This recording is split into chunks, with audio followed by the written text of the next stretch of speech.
who's still in the never and probably. I'm so sorry.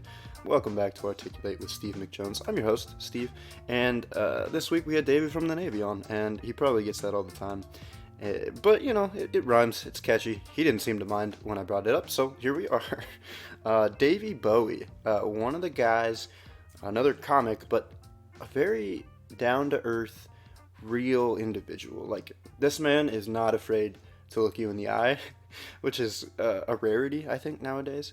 But he is just a very genuine person, and I mean, you'll obviously be able to tell that after you listen to this episode. But I just am so grateful to have joined a community. Like, obviously, I wanted to do stand-up because I love stand-up and comedy, but I didn't realize the type of people I was going to be running with when I did it, and what type of community it actually was. And I am so glad that I stumbled upon this random city of Philadelphia, randomly stumbled into a few different good open mics that I now have come to love, and met people like Davey who are so kind and genuine.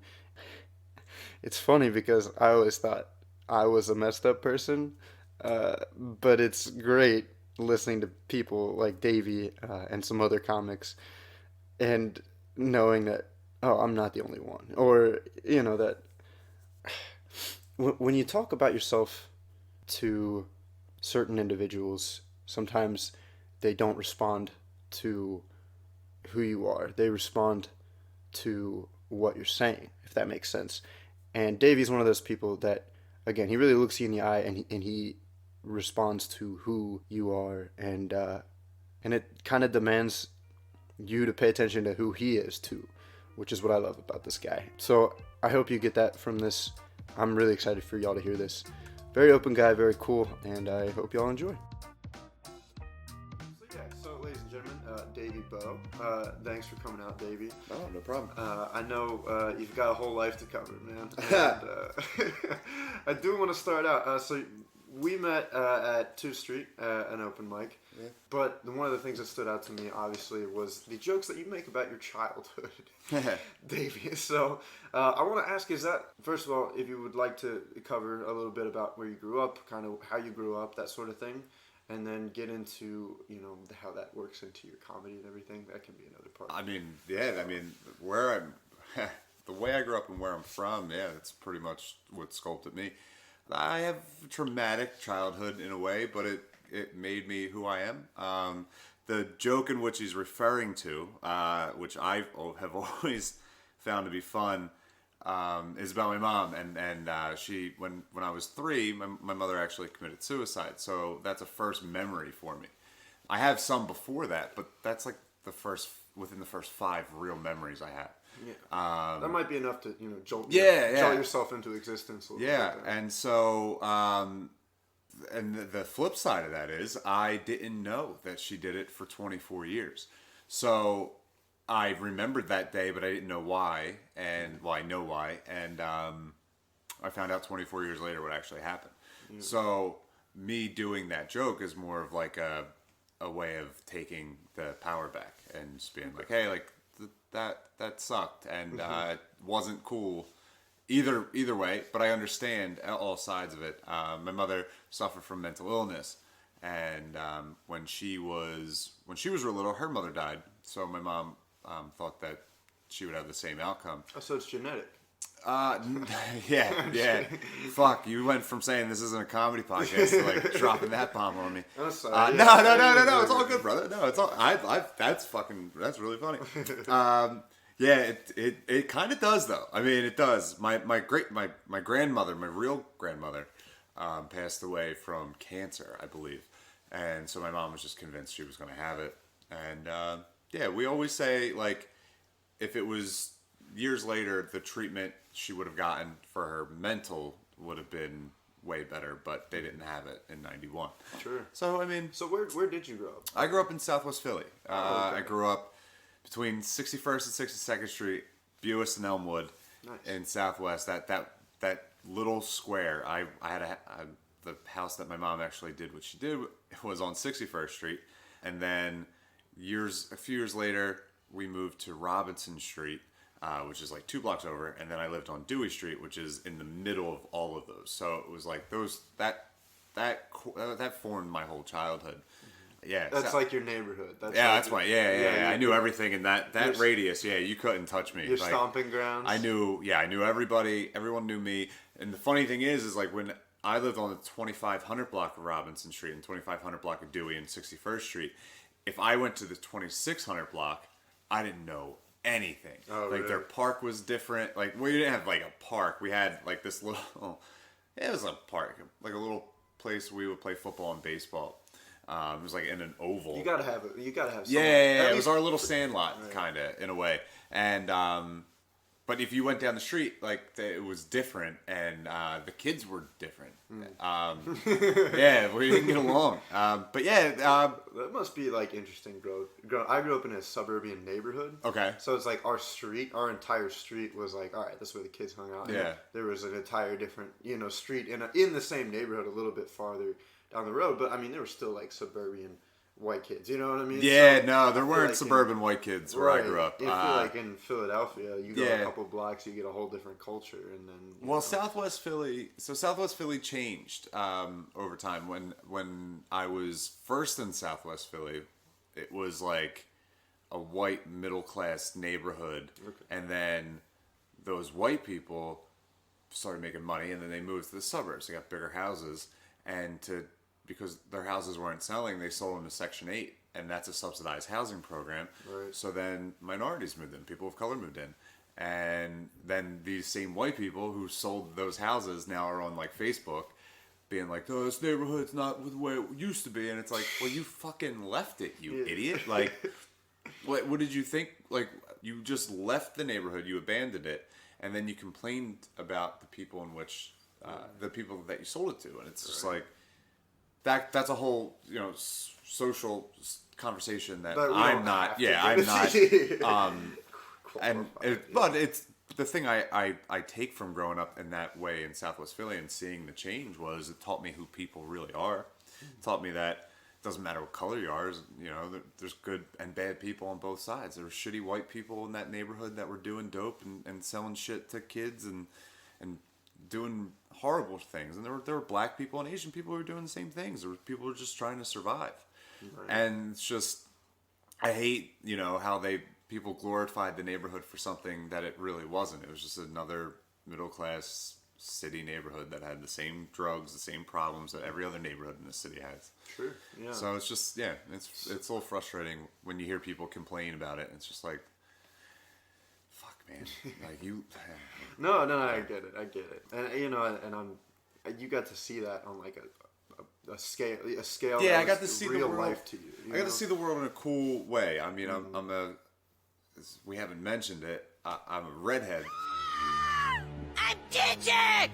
And back then, I was really thin. I was really frail. Yes, I'm afraid that your son is suffering from gingivitis. And I was a white kid. First off, in an all-black neighborhood, and then you throw red hair into the mix. I feel like red hair is almost like a double white. You know what I mean? It's not. It depends. Well, it depends on the neighborhood. It depends on the neighborhood. Like, I feel like what the red hair did for me was made me a little bit more endearing. I stood out. I didn't fit in with anybody, but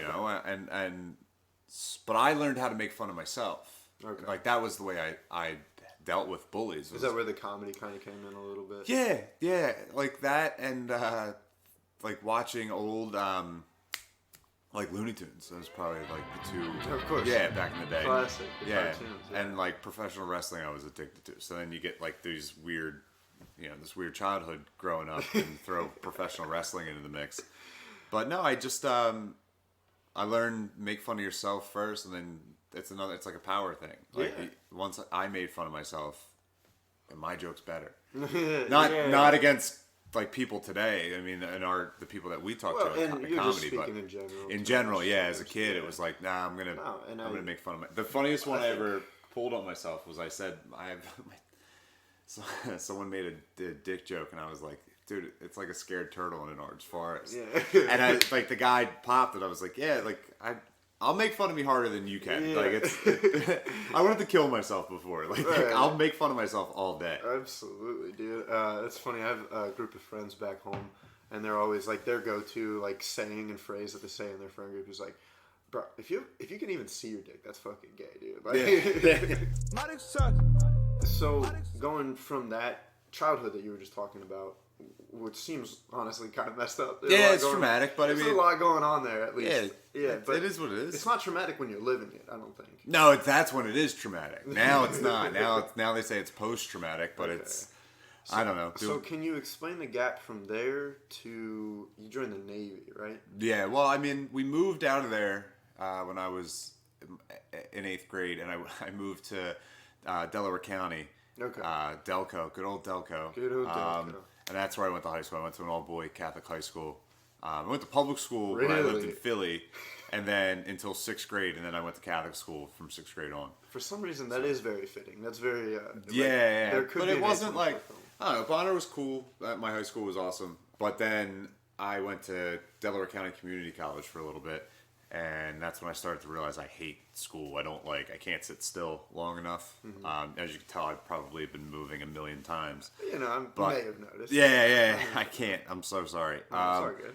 But I had to do something. I didn't know what to do in life, and I'm the youngest of 6, and my closest sibling is 6 years older than me, and she joined the Navy in October of the year 2000.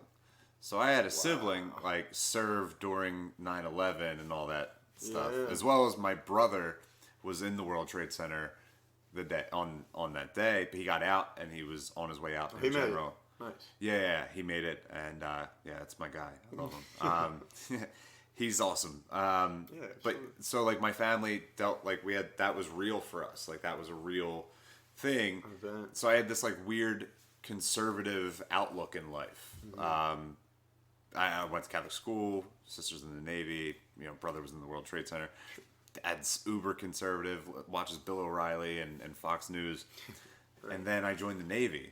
And I realized it's all bullshit. So it was like in the Navy is when everything went in different directions. Yeah. And because you're like, we fucking just cut squares in the ocean for 6-7 months. I mean, we had some shit. So it's when you're on deployment, cutting squares means when you're out in the ocean, you are on patrol. So just think that you're walking a perimeter. Would be the best way to do it. Okay, I thought you were literally like cutting squares. No, and like quilts out. We had nothing else. No, I mean I did dishes for like 3 months of a deployment. That was fun. I worked in the kitchen. That's where you meet everybody in the Navy. Is like when we call it cranking. And but before I even got to my ship, I lived in Korea for a year.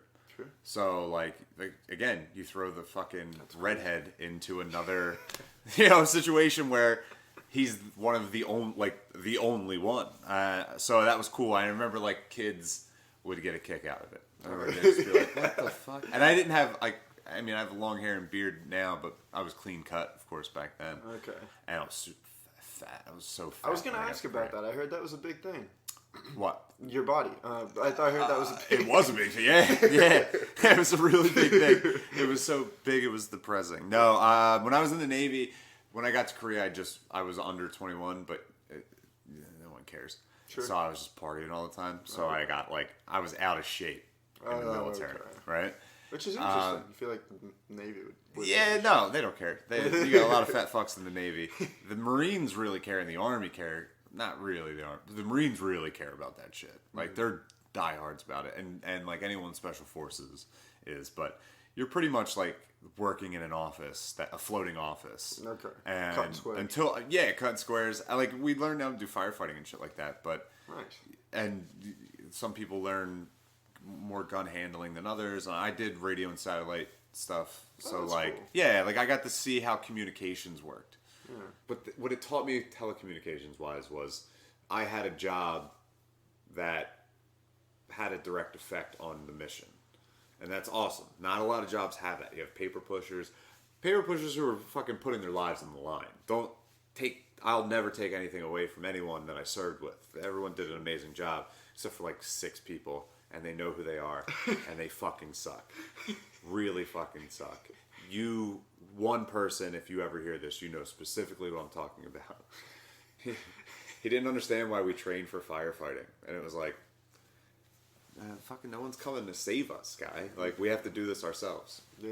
Yeah. Yeah, absolutely. But that was cool. I love firefighting. It was so much fun. It was like another thing that you knew what you were doing was in direct way of helping somebody. Yeah. So you were talking about the telecommunications and how that directly affected. Yeah, you could hear like the helicopters landing Because and, like, everybody, you're saying not, like even paper pushers obviously were risking their life and putting certain things, but in general, for the most part, your direct job affected all those people. That's crazy, man. Like that's really cool. Yeah, it was awesome. It taught me. I wasn't good at it. Like I was awful at it because I didn't care. Like I cared. I never want anyone to get hurt if I miss something. You know, like that's a big fear of mine in general. I never want to be the cog, like the thing that blocks the machine from moving in anything. But I didn't like the job because it wasn't what I wanted to do in life. It just was something I thought I had to do to make people to be impressed by me. Okay. Yeah. And two questions. One, do you see that reflected because of your past? And then two, what was the turning point moving forward from that? So first of all, I guess starting with why you felt you had to impress these people. Yeah, because I lived a life that I thought you had to do things to impress people, and really it's like you just have to do your own thing to impress yourself. Sure. So there was like a specific girl that I was like in love with. Okay. And the idea of me being in that uniform was what sparked it. Then of course like that never worked out. I was like dating someone right before I joined the Navy.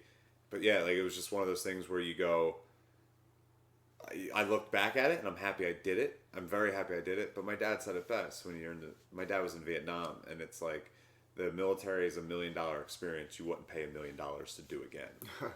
And the turning point, as far as like the turning point in me, or and, I mean, you had just mentioned that it wasn't what you wanted to do. It wasn't the job you wanted to do. Okay. Basically. So the turning point where, I don't know if there was like a period where you knew you were wrapping up your active duty.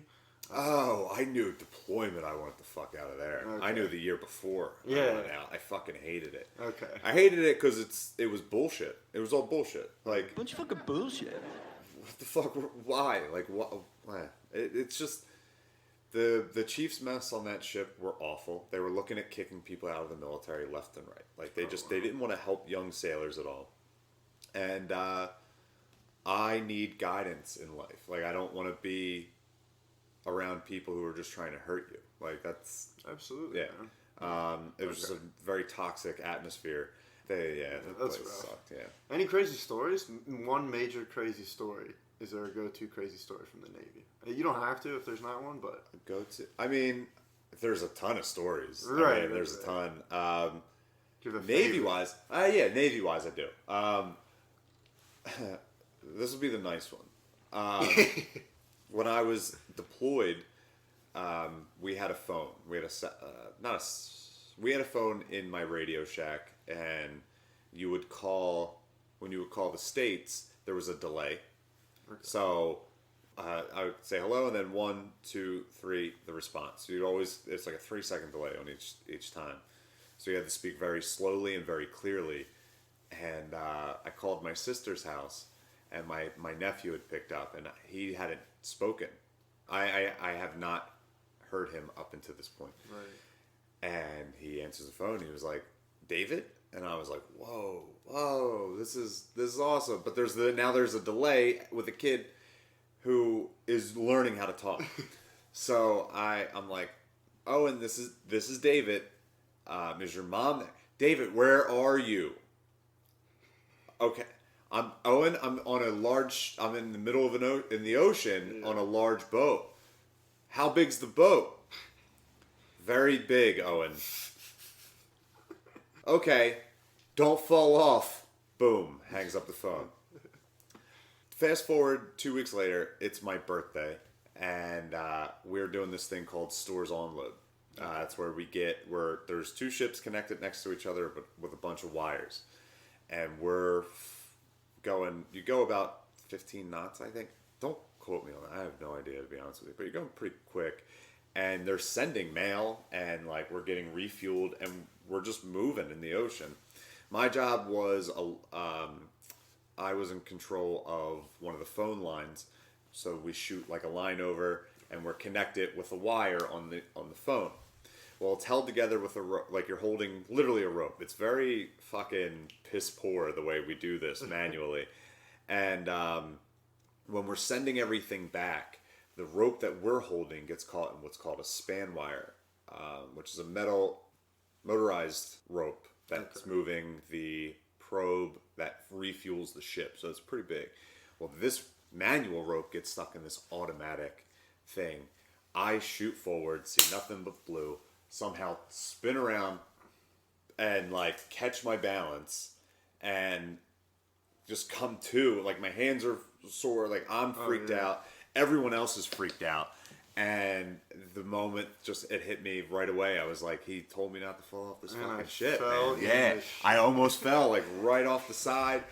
And yeah, man, I think he saved my life that day. Like it was just one of those things where it was like, don't fall. Like, Don't fall. You got to get home. Yeah. And best part of that story was it was my birthday. Like I said, my birthday packages from my family came in that day. Oh. So yeah, it was like That was a cute yeah, little- it was really cool. I got like a bunch of shit, like a ton of stuff, and my aunt sent me a carton of cigarettes with a giant box of peanut chews, which are made in Philly. That's my favorite chocolate of all time. Peanut chews? Peanut chews, yeah. Oh, dark chocolate peanut chews. I've never had that, but I definitely need to try it out now. Any store you go to, you'll see them on the counter. All right. But we'll say 90% of them. 90%. Yeah, Okay, yeah. fair enough. But yeah, that was it. I mean, I've done other wild shit. Like on the other side, when I was in Korea, I used to run with a fun gang, and ladies that you'd have to pay for were good persuasion. So, because you would constantly strike out with women. Like I wasn't confident. Even in the military, and then you go overseas and you're just like you're a cunt of a human because you think you're cool. Yeah. You're not. You're wearing an Affliction T-shirt with Adidas. Like shut up. So the sex worker houses, whorehouses, fuck it. If that's what you want to call them. The whorehouses in Korea have barber poles to signify what they are. Oh wow. So our code was always let's go get a haircut. That's just what we would do. And since I was very new to the Navy. I wasn't making any money.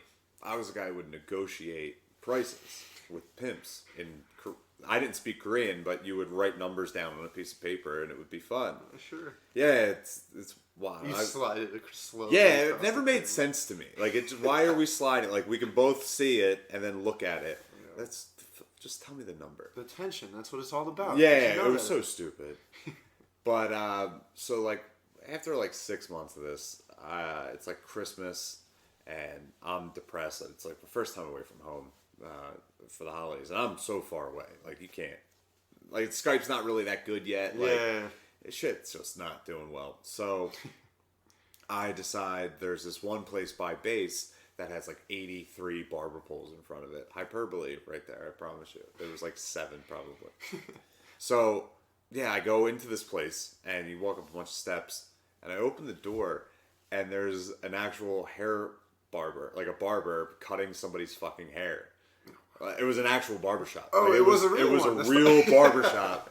And I just remember being like, that's it. Like, I'm done. And I gave it up. I never went back because I called my buddy Gonzo. And I was like, this is what happened. It was a real barbershop. And the laugh I heard, it just was like a...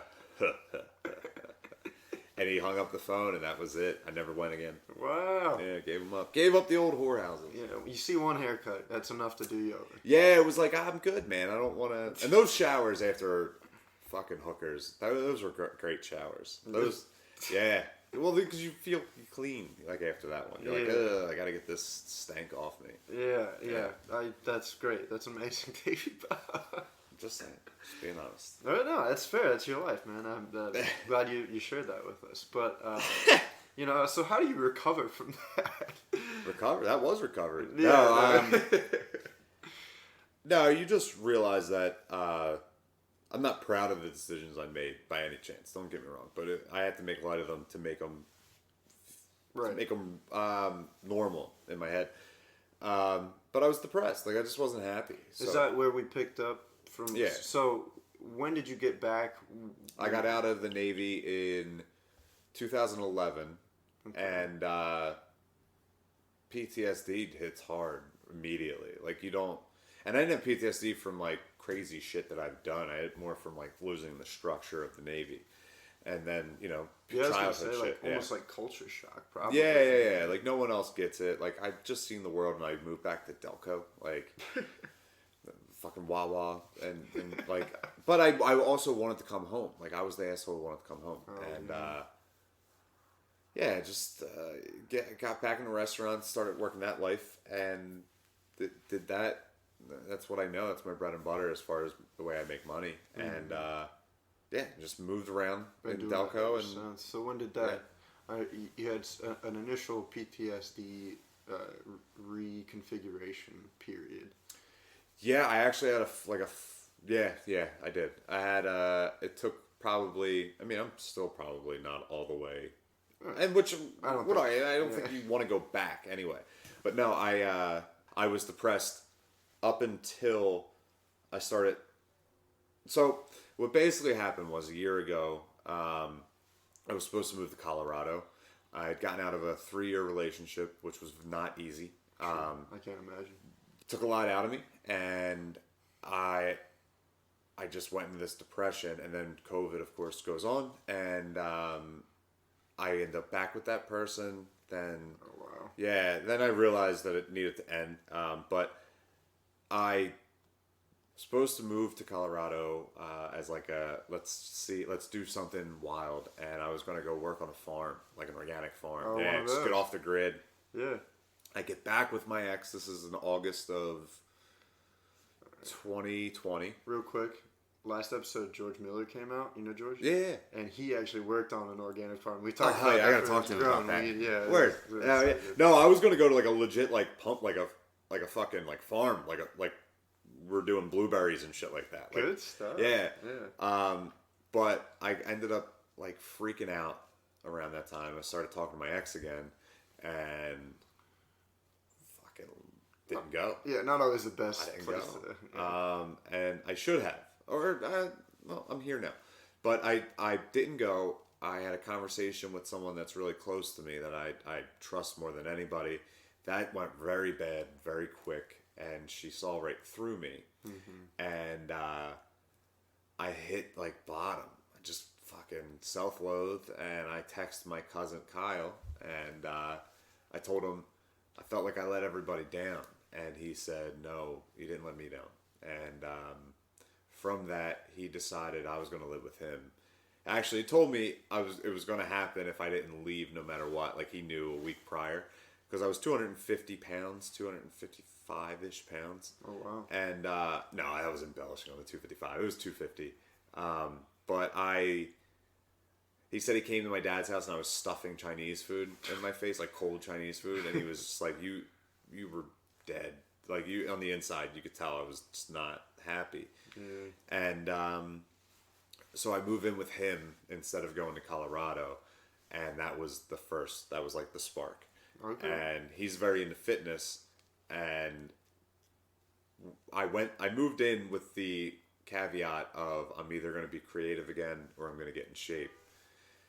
Being creative took very long. Like I couldn't write.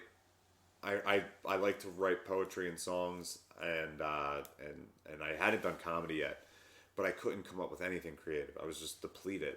You got the fitness part started though. The fitness part was started. Yeah, the fitness part was started. That's a good predisposition to get the creativity at least. Well, that's what started happening. Was the fitness thing started because I started walking around the city doing 6 to 10 miles, probably 5 days a week. Oh wow! And just walking around, and then you start seeing the city in a cool, different way. I was so scared when I moved back. I was so scared when I moved into the city. I hadn't been in the city since I was 12. Yeah. So I was like, my edges weren't sharp. I was scared. Always scared. Mm-hmm.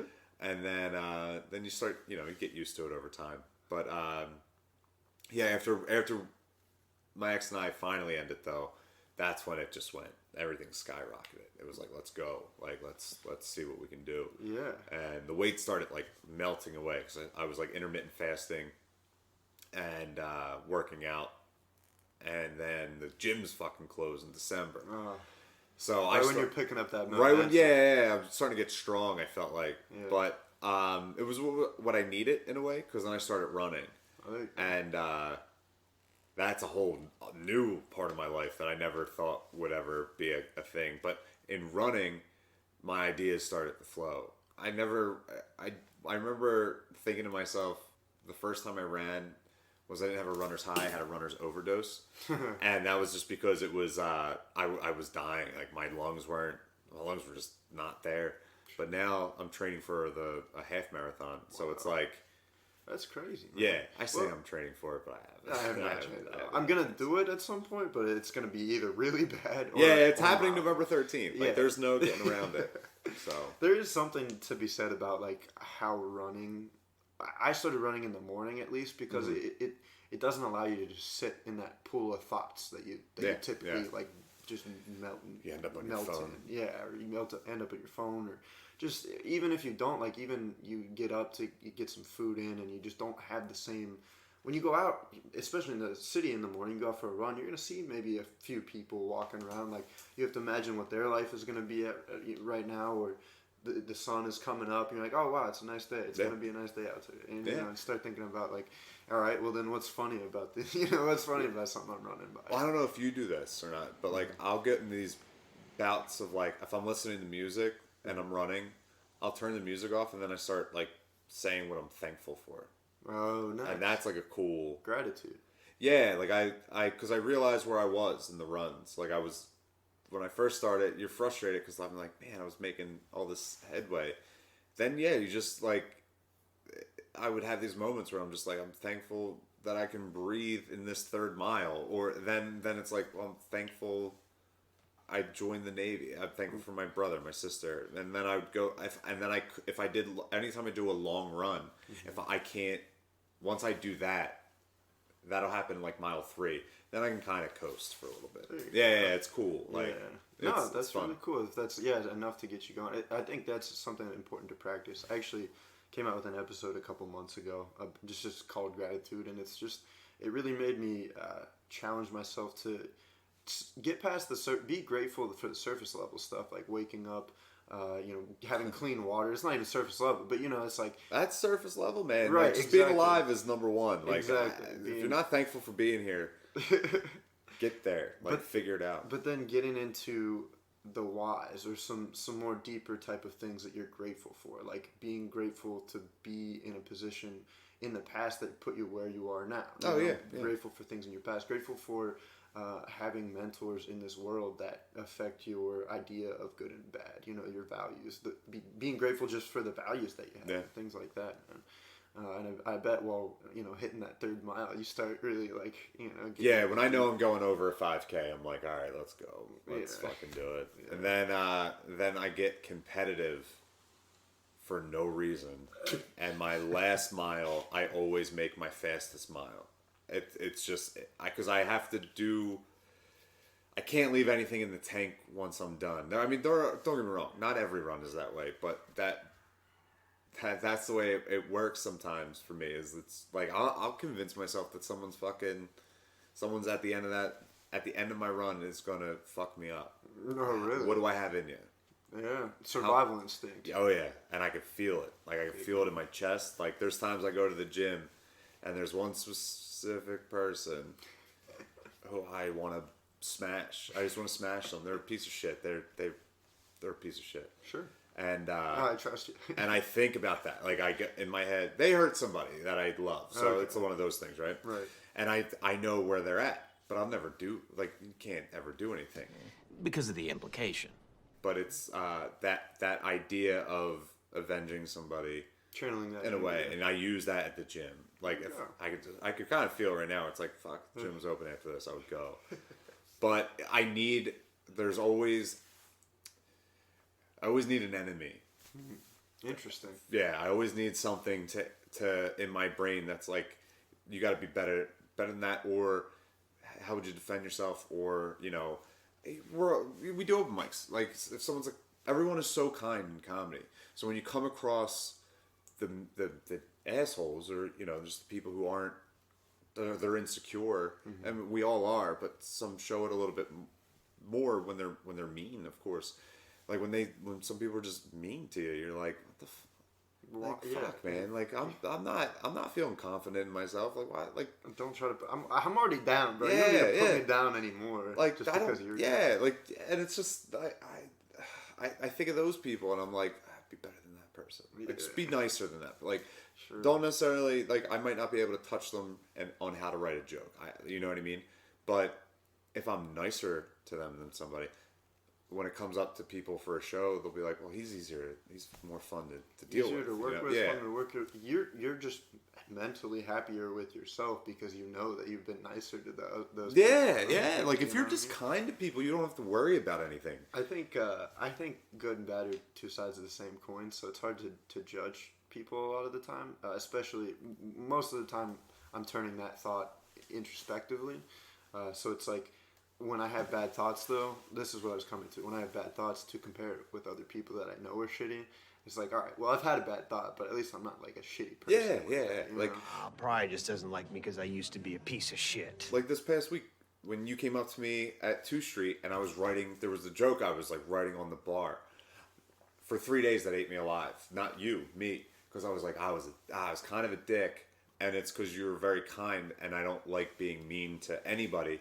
But if I'm in that writing mode, and I knew I was first, It's like I totally. But it's that like I'm like, oh fuck, I haven't felt, and you saw I was shaking that. Like I hadn't done. And that's what's great about it. Yeah, man, I feel it right now. I feel it right now. But like I hadn't felt that in a long time, so I wasn't handling that night. But it was the love of doing it, and I was like, I have these ideas again, and I'm writing new stuff, and it's, oh man, it's so fun. It's so so exhilarating. much fun. Dude. Yeah, It's amazing. It's and that's why, like, if you ever see me writing and I'm like closed off, I promise you, it's just like what's going on in my head is my hand's not moving fast enough for the thoughts to come out. I don't want to be a dick. I just have to just give me 2 seconds, and once I have it written, you're all mine. Right. But like in those in those moments, I don't like talk. I'm tunnel vision, and it's and that's the beauty of it. Yeah, That's really that's one of the most beautiful parts of life, if you ask me. Hell yeah. That something internally can grasp your focus and attention and energy. So and hone it into what a joke. Oh, it was a dick joke. It was a fast coming joke. It was me saying that my dad comes fast and his daddy before him was a fast comer because I said I was a fast comer. And if you ever want to see a madman, watch me before set. Okay. Just watch. Like I'm pacing. I can't stand still. In general, I get so tight in that, like especially 2 Street gets packed, and it's fun. It's awesome. I have to go outside. Like I have to stand outside. Now when the mics are there's like less people, I'll sit through the whole thing. I can sit easily, but I get claustrophobic real quick, and I don't like the idea of people behind me. Yeah. Like I get very like. Very much, and that's like that comes head from on a swivel. Yeah, I mean that comes from growing up in Southwest, like in the era I did. Like I would walk behind cars, knowing that the engine block was where you would go if there was a shootout. Oh wow! And I would always walk behind like whatever side of the street the cars were on. That's where how I would walk home. That's how I navigated home. Yeah, that's definitely. I need to learn some street rules from. Yeah. At some point, maybe. Yeah. Well, it's funny that like it's a fun fact of life that bullets don't go through engine blocks. But yeah, like but now with comedy, it's just when I have an idea, it's like. That's cool. Shit. Oh yeah, let's go with it. I remember one time I cried over writing a joke. Like I got that excited, and it was because I felt something. Like I felt like a visceral reaction where I was like, "Oh, this might be what love is. Like this is what." Oh wow. Yeah. Like I love doing this. Like I love this feeling. Yeah. And that made you know, and I haven't had that quite yet while writing. I've had like aha moments with writing where I'm like, oh, that's good, Yeah. But that moment for me really comes like after I do a good set and I'm walking. It's the walk home that really makes it settle in for me, dude. And it's just like I did it, dude. It's like, I made it work, you know? It's like, against all odds of my overthinking, anxiety, I'm going to be shit all day, every day. I made something work, and I get to enjoy that. And most times it works is when you cut the fat from it. Oh, absolutely. You know what I mean? Where you're like, fuck, why did I tell him a story before I told him the pun? You know what I mean? Yeah. That's so but fun. yeah, I'm glad we both share that love and appreciation. Yeah, like, I get scared of doing comedy, not because, like, ignorance is bliss, right? Like, I wish I had that, like, no fear. But at the same time, I think that's the fear is what makes me do it. Like, facing it every time. But I'm scared, not because I'm scared of... Like, I'm not scared of not getting laughs, right? That's going to happen. That's part of it. True. I don't want to do a disservice to comedy. That's how much I love comedy. Wow. And I don't want to, like, let down my peers. I always want, like, anyone that's doing it with me to be like, he's good. Like, he's good. I just want to be good. And be known as, like... Yeah, he's solid. Like, he can do it. Yeah, he can do 5. Like, he can do us good. Like, he's got it. And just, that's... I don't know. I just want to be a part of the scene and, like, find my place and then help people find theirs. Like, it's just... I don't know. I love it. And I love funny. Like, if you're not funny... I hate to steal, like, that Norm Macdonald, like, way of thinking, but, like, he didn't like being around non-funny people. But speaking of the funny, yeah, you got a roast coming up.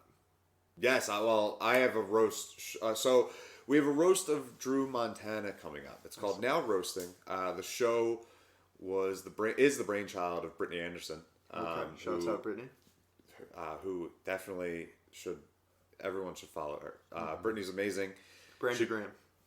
Yeah, Brandergram. Yeah, I was like, who the fuck did you just say? But she booked the show. She booked the venue. She got the comics involved, and she did an amazing job in a very short time. So I just want to give her as much credit is due. Awesome. And then that'll be hosted with as well by me and Kyle Regan. Nice. It was another up-and-coming comic. Very funny. I love him. Dude, he's crushing. He's been in his jam. Yeah, he makes me belly laugh in a way that not many people do. Exactly. And, like, I don't mean that as a slight to anybody. He just has this way that when he's on stage, I'm like, fuck yeah, man, get it. Like, absolutely. Go for it. Like, even his bombs are funnier than his sets sometimes. And I love him. And he's awesome. And, yeah, we're going to have a great time. It's going to be on October 22nd at the Old City Beer Garden between 2nd and 3rd and Market. At what time? That'll be from 9 to 11. We also have a special guest appearance by Lisa the Band. Oh, wow. Yeah. Lisa the Band will be playing Halftime, and that is a band that people should seriously check out because they're fucking awesome. Yeah. All right, man. Well, I think that's probably a good place to kind of wrap it up. I think we covered your entire life, so... Yeah, I'm sorry. I talk a lot. No. It's amazing. That's what the point is. It's great. So I appreciate you recording with me and opening up and everything. Yeah, man. Anytime. I don't know how I just thought of this, but... That man battled the open sea, loves rum, and has a big red beard. How are we not calling him a pirate? I have no idea. But Dave is great. I hope you liked the episode. I think we can all take a lesson from him on really being yourself and being genuine. And yeah, thanks again, Davey, for coming out.